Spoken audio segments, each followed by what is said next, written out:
Hey guys, it's Mr. Hagen here, and today I'm going to tell you about the difference between Latin nouns, verbs, and adjectives, with a little help from my friend over here, Ginger. Now, Latin nouns, verbs, and adjectives play the same roles that they do in English, okay? A noun is a person, place, thing, or idea. A verb is the action word, okay, describes the action. And an adjective is the describer of the noun, okay? No changes there from English. Where it does change is how we tell the difference. So in an English sentence, we tell the difference by word order.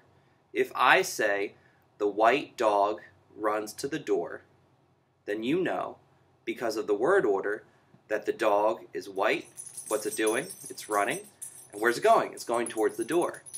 The problem is in Latin, I have to say, oh, it could be white to the door runs dog. Dog to the door runs white. And so on and so forth. All those different combinations. So in Latin, instead of word order, we have to rely on our word endings. Okay? So, first and foremost, nouns. The person, place, thing, or idea. For us, in Latin, they're going to end in A.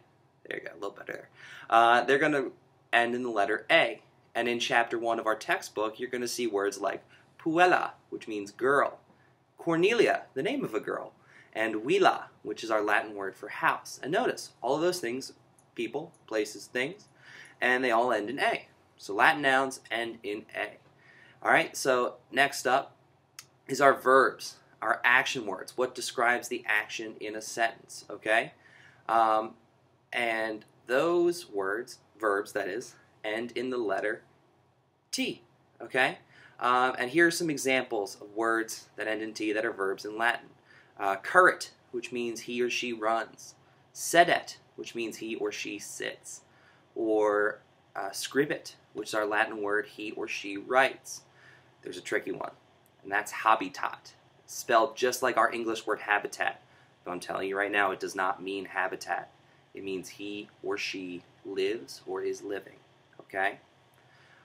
There is one tiny exception to that rule, and that is this guy. Our word for and in Latin, which is et. Et ends in T, but it is not a verb. Schoolhouse Rock would tell us it's a conjunction, okay? Now, finally, our adjectives. This is where we're going to get a tiny, tiny bit tricky, okay? Latin adjectives have the same endings as nouns, which means they also, there we go, end in A. And you're going to probably look at me and go, wait a second, Mr. Hagen, it's too much, it's too much. I know. But just remember, that's where our vocabulary knowledge comes into effect, okay? So our adjectives like laita, which means happy, okay? Or wikina, which means neighboring, or romana, which means Roman. They all end in A, but they describe our nouns, okay? So they are adjectives. And we know that both by their ending and their meaning here, okay? Now, if you think about it, it kind of makes sense. If adjectives describe nouns, then they should have the same endings as nouns. That way you know when they go together. And we're going to talk about that a lot more down the road. Don't worry about it.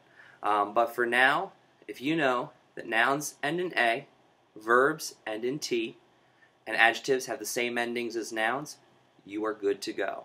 And look at that. You just watched your first video and learned a little something about Latin. Have a great day, guys. If you have any questions, bring them to class with you, and I will see you all later.